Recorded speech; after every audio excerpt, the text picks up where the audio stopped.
अथ 10मः सर्गः। ततः क्रोधसमाविष्टम् संरब्धम् तमुपागतम् अहम् प्रसादयाञ्चक्रे भ्रातरम् हितकाम्यया।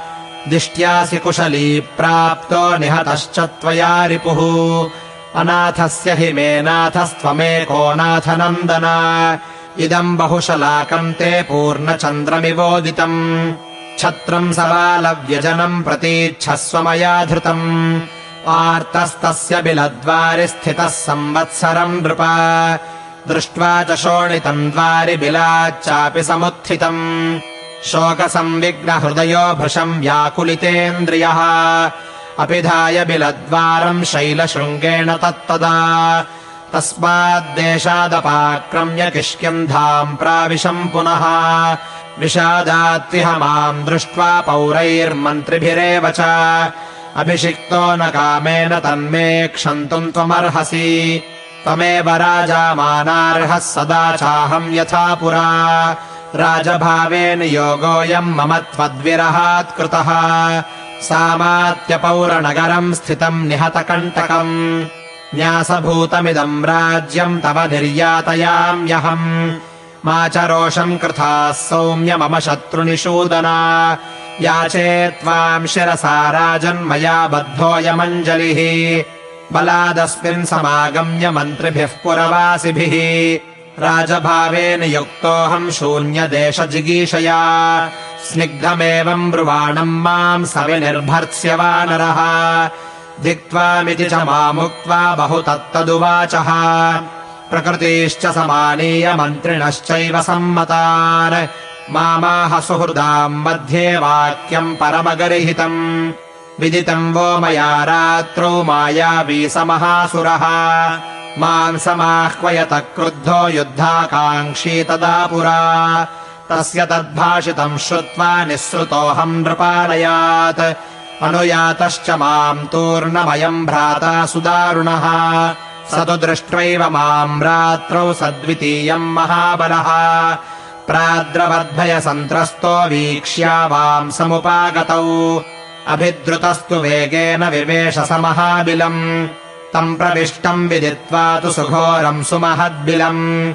अयमुक्तोऽथ मे भ्राता मया तु क्रूरदर्शनः। अहत्वा नास्ति मे शक्तिः प्रतिगन्तुमितः पुरीम्। बिलद्वारि प्रतीक्षत्वम् यावदेनम् निहन्म्यहम्। स्थितोऽयमिति मत्वाहम् प्रविष्टस्तु दुरासदम्। तम् मे मार्गयतस्तत्र गतः संवत्सरस्तदा। स तु दृष्टो मया शत्रुरनिर्वेदाद्भयावहः। निहतश्च मया सद्यः स सर्वैः सह बन्धुभिः। तस्यास्यात्त्वप्रवृत्तेन रुधिरौघेण तद्बिलम्। पूर्णमासीद्दुराक्रामम् स्तनतस्तस्य भूतले। सूदयित्वा तु तम् शत्रुम् विक्रान्तम् तमहम् सुखम्। निष्क्रामम् नैव पश्यामि बिलस्य पिहितम् मुखम्। विक्रोशमानस्य तु मे सुग्रीवेति पुनः पुनः। यतः प्रतिवचो नास्ति ततोऽहम् भृशदुःखितः। पादप्रहारैस्तु मया बहुभिः परिपातितम्। ततोऽहम् तेन निष्क्रम्य पथा पुरमुपागतः। तत्रानेनास्मि समृद्धो राज्यम् मृगयतात्मनः। सुग्रीवेण नृशंसेन विस्मृत्य भ्रातृसौहृदम्। एवमुक्त्वा तु माम् तत्र वस्त्रेणैकेन वानरः। तदा निर्वासयामास वाली विगतसाध्वसः। तेनाहमपविद्धश्च हृतदारश्च राघव। तद्भयाच्च महीम् सर्वाम् क्रान्तवान् सवनार्णवाम्। ऋष्यमूकम् गिरिवरम् भार्याहरणदुःखितः। प्रविष्टोऽस्मि दुराधर्षम् वालिनः कारणान्तरे। एतत्ते सर्वमाख्यातम् वैरानुकथनम् महत्। अनागसा मया प्राप्तम् व्यसनम् पश्य राघव। वालिनश्च भयात् तस्य सर्वलोकभयापः। कर्तुमर्हसि मे वीरप्रसादम् तस्य निग्रहात्। एवमुक्तः स तेजस्वी धर्मज्ञो धर्मसंहितम्।